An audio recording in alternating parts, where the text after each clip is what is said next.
Putra, semua balik ya. Kok balik ya kok? Alhamdulillah, sedikit yang mengambil progres buat ini, buat Lesti yang Lesti udah sendiri. Sudah gimana sih? gimana tanggapannya? Sono.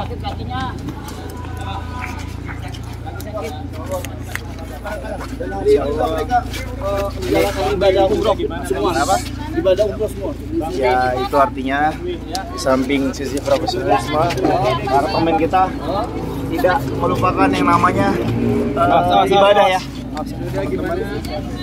Respect pokoknya, apresiasi buat teman-teman yang teman-teman pemain timnas yang bergabung. Awas handphonenya.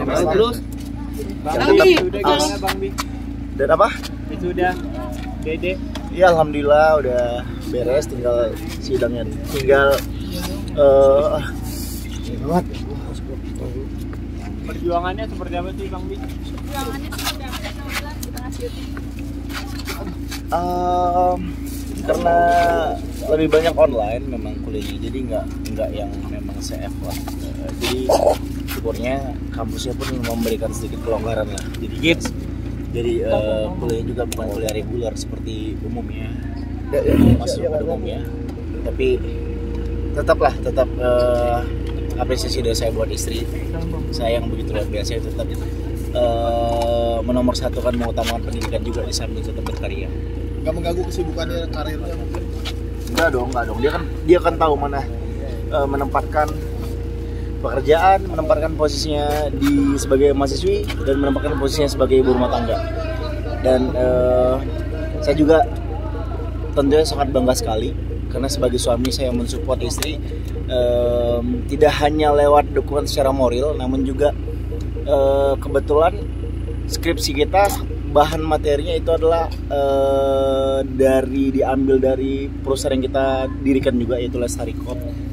Jadi Lestari Code menjadi materi skripsinya, dan kebetulan saya juga sebagai salah satu narasumber juga, karena memang saya dan tim mendapat bagian juga untuk menjadi narasumber di skripsinya istri saya. Mungkin nantinya akan berkarir di dunia entertain atau seperti apa deh? Enggak. Dia tetap bisa, dia pintar. Dia pintar membagi waktu, mana kapan harus menjadi seorang ibu, kapan jadi seorang istri, kapan jadi seorang penyanyi yang memang harus tampil baik di atas panggung. Kesenangan Dede setelah lulus seperti apa Bang Bi? Happy banget, dia nervous kemarin, sebetulnya deg-degan, tapi saya coba support, bahkan sempat nggak bisa tidur juga sebelum sidang. Saya juga sempat ngetes dia, kita sempat kayak ngegoda-godain biasa lah, suami istri kan, kadang-kadang saya ceng-cengin kayak, kamu kan 4 tahun udah belajar, tahu nggak definisi komunikasi, kamu kan jurusan komunikasi. Reaksinya gimana? Reaksinya bingung, terus bingung, terus malah ngembalikan saya, menurut siapa dulu katanya gitu kan, karena saya ngetes dia gitu, dan ternyata begitu kelar sidang, setelah saya selamatin dia bilang, Kak, ternyata pertanyaan kakak tadi malam itu ditanyain sama dosen aku tadi pas sidang, katanya. Penguji ya? Iya, dosen pengujinya langsung nanyain apa definisi komunikasi menurut kamu, dan ketika kamu menyanyi apakah itu suatu komunikasi gitu. Makasih kayak ngetes aku tadi malam, akhirnya jadi mikir, keinget lagi gitu, nge-recall lagi gitu lah. Ada rencana mau lanjut S2 mungkin Dede? Belum tahu, saya sih tergantung dia aja.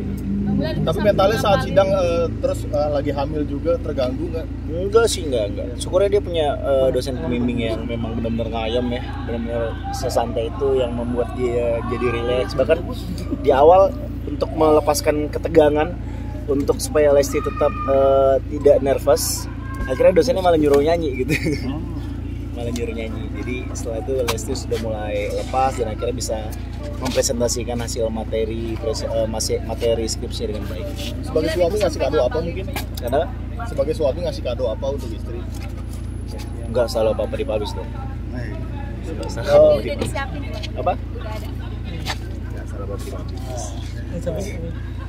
Oke, sejauh ini mungkin sebagai suami mungkin ada rencana pengen ngasih surprise apa, ngajak liburan kah nanti kadonya? Saat ini kita belum tahu karena pertama ini bulan 9 ini udah sebulan mendekati konser istri saya. Istri saya masih persiapan karena ini dia benar-benar dedicated banget. Ini konser pertama dia, jadi mudah-mudahan banyak yang nonton ya teman-teman, karena memang ini adalah suatu pencapaian arcipan bagi penyanyi dan Lesti benar-benar totalitas banget buat di sini. Jadi selama sebulan penuh ini dia menyisihkan waktunya, energinya, pikirannya, staminanya, semuanya dia curahkan untuk di konser ini. Dan begitu juga dengan saya. Kebetulan kita untuk Lestar sendiri, dalam hal ini saya yang mengerjakan. Kita dapat bagian, kebetulan terima kasih Trinity sudah diajak untuk bisa sedikit membantu berkontribusi. Saya mengurusin merchandise, jualan juga untuk sponsor dan sebagainya gitu. Berarti Abang El bakalan dilibatkan juga karena kan kemarin di konser tuh sudah latihan nyanyi ya? Belum tahu ini mungkin ada ide ke situ nanti surprise. Nggak, pokoknya ini konser yang menarik tentunya. Apakah melibatkan Abang El? Sepertinya kayaknya belum tahu, saya nggak bisa jawab sekarang. Dia sempat bikin jus nih buat bundanya sama Bang El, gimana ceritanya? Ya itu kan bagian dari kemarin kita sempat bikin konten bagian dari salah satu konten kita yang memang kita lagi ngulik tuh bundanya lagi pengen apa. Kadang-kadang bundanya suka ngidam dadakan gitu kan, dan kebetulan kemarin itu pengennya jus dibikinin anak sama bapak gitu. Dan akhirnya kita duo bilar. Setelah kemarin duo bilar duet nyanyi lagu Terlalu Cinta, sekarang kita duet buat jus. Meskipun anak saya nggak ada kontribusi ya. Saya tuh pertama kali bikin jus loh. Saya nggak pernah sebelumnya bikin jus. Pertama kali seumur hidup saya bikin jus untuk istri saya. Effort dong. Tanggapan Dede gimana? Tanggapannya dia nggak percaya kalau itu bikinan saya. Oh iya. Karena kata dia manisnya itu pas banget katanya, itu kayak buatan mbak di rumah katanya. Manisnya pas. Saya bilang enggak, ini kakak yang bikin sama abang gitu. Terus pas dilihat tayangannya, saya malah diomelin katanya. Kakak, ini nggak higienis kok kakak. Nggak, ini kakak kok langsung pakai tangan nggak? Mana nggak cuci tangan dulu lagi ya katanya gitu. Bang Bilar mungkin wisudanya sendiri. Abang El yang ngefans sama si Pak Haju. Apa? Abang El ngefans sama si Mana Faju. Wisuda Lestis udah ada itu. Apa? Wisudanya mungkin ada jadwalnya, sudah tahu kapan. Biasa akhir tahun kayaknya. Saya belum tahu. Nah, Bang El ngefans sama si Pak Haju, nah gimana tanggapannya? Reaksinya sebagai bapaknya. Ya ini kan sebetulnya sudah sempat saya jelaskan di beberapa konten, di beberapa kesempatan, bahwa Abang L itu memang anaknya spontanisme itu tinggi ya. Jadi di beberapa kesempatan kadang-kadang kayak misalkan dia dengar satu lagu itu bisa nempel. Nah kemudian ada satu momen di mana waktu itu Abang L lagi mendengarkan percakapan bundanya sama si Faju lewat video call. Nah di situ dia mulai nyeplos cipa gitu. Terus dia pernah satu momen tiba-tiba kita nggak tahu dia belajar dari mana, dia bilang pacar abang cipa gitu, pacar abang cipa. Dari situlah timbul jokes kita, pacar abang siapa Cipa gitu, dan sampai sekarang berlanjut ketika Cipanya udah punya pacar lagi. Udah pernah ketemu belum sama Cipanya abangnya? Udah pernah sempat juga di beberapa konten ngelihat mereka sempat waktu itu mereka ketemu di Arisan kalau nggak salah ya. Gitu. Oke. Buat timnas Support dulu. Ya pokoknya buat timnas ini langkah pertama kita untuk berlaga di round 3. Mudah-mudahan tentunya Besar harapan kami, ratusan juta masyarakat berharap kepada 23 pemuda yang berlaga di Arab Saudi nanti.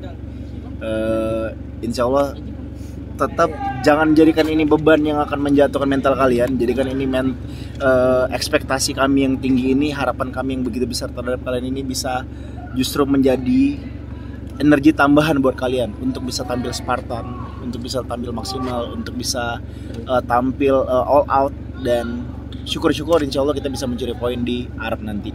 Karena memang kalau saya pribadi ya, kalau saya pribadi sendiri nih,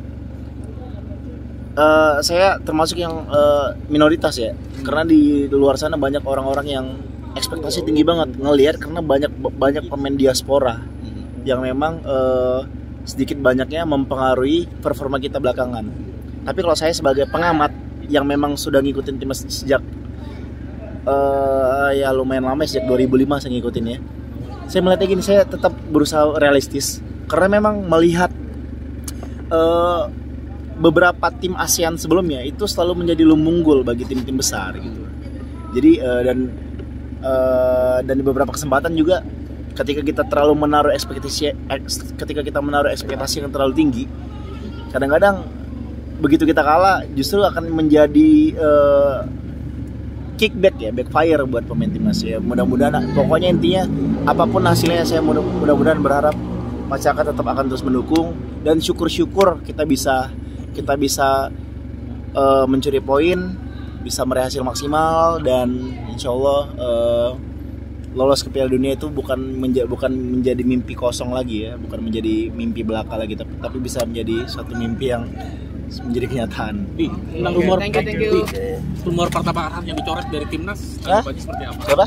Tentang rumor yang Pratama Arhan dicoret dari timnas, tanggapannya seperti apa?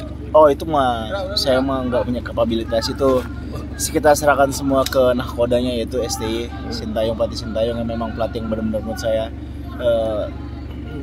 sangat menerapkan disiplin yang sangat tinggi, pelatih yang benar-benar etos kerjanya baik ya, tidak memilih-milih ya. Bahkan ada beberapa pemain yang saya dengar ya, mohon maaf kalau saya salah, koreksi kalau saya salah, beberapa pemain yang